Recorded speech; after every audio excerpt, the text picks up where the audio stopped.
Hey guys, it's Celine here, and this week we're on the topic about e-government. So, e-government, according to our textbook, it is defined as the use of technology to provide information, deliver services, support operations, and interact with citizens, businesses, and other governments at any time. Technology is literally at the reach of our fingertips, as many of you can say from experience. What are we recording right now? I'm on my cell phone recording, having the opportunity to talk to you guys. A lot of us do our homework on our laptops. That's where we access all of our information. And if we forget our phones, we have our Apple Watches. And we can call, like, who thought that the Jetsons' prediction would become right? Would have a watch to call, to FaceTime, and who would ever think about to read their messages? It's really good job, Apple. Very good job. So, I believe that e-government is completely accurate towards where society is headed. For instance, delivery services, especially in the supermarket. I know that many major companies, especially Walmart, Amazon, big one, and Whole Foods, they deliver food directly to your door.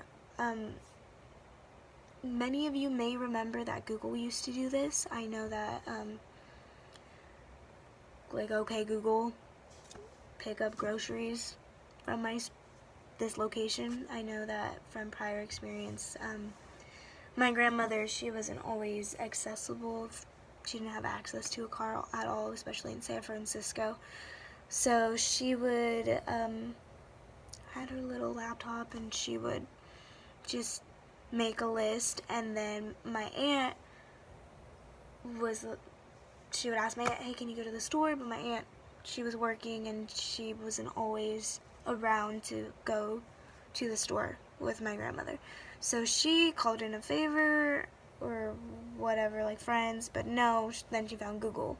And this is perfect up for that type of avenue, because not a lot of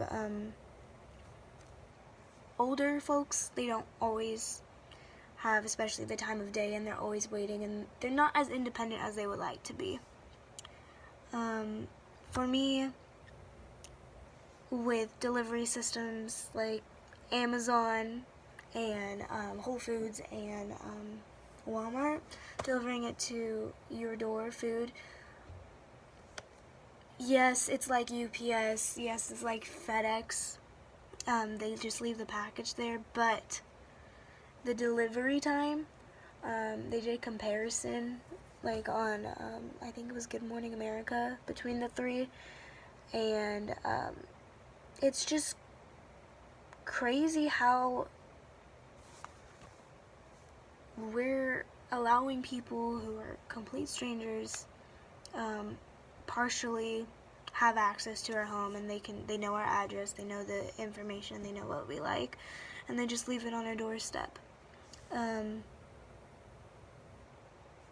I know that since the invention of the smartphone and tablet, advances in technology has led to, of course, self-driving cars like Tesla, virtual reality like Oculus Rift, and the beginning of artificial intelligence. I mean, we've always had AI or infrared. I know that for my computer, in order to sign me in, it has to recognize my face. I know that Android had the capability of doing that for a long time, and then now Apple's on the bandwagon for doing that. It's crazy, because it pops the question, what is our future going to look like, especially for our children? Like, if our parents think and that our generation is very tech savvy and very the digital era, God knows what's going to happen, especially for our children.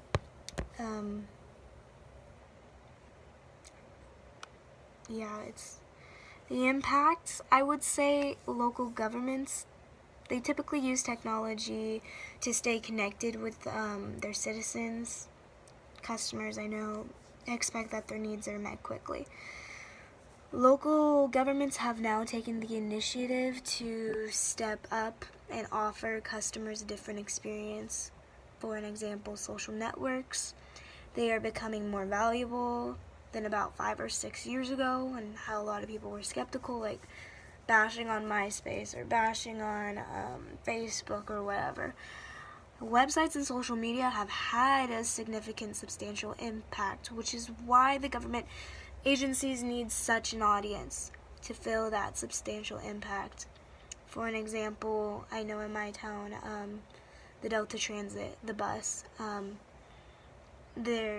many of you, they have apps so that you can access the schedule, the transit schedule, and to see if there are any routes that are going to be delayed or any updates and wait times. I know that I'm from the Bay Area, so it's kind of like the monorail or metro, and down in SoCal, we have BART, Bay Area Rapid Transportation. Where I live, we just opened up a new BART called eBART, so it's much smaller. It's kind of like the idea of going to the airport and having that that train connect you to like the other side of the airport. It goes one way, this way, back and forth. So that's been about running for about 2 weeks now, and that's really cool because it brings business, especially where I'm at, because the Bay Area is not affordable, and the East Bay isn't really affordable. However, the affordability is a lot cheaper than the Bay Area. I know that the strategic planning on having BART where I'm at is genius, because it makes the real estate market go up, especially in my area, and it's a bargain, especially for new families who have work in San Francisco, Oakland, wherever they need a commute, because the Highway 4 traffic is really, really bad. It's bringing in a lot of investors. So, yeah.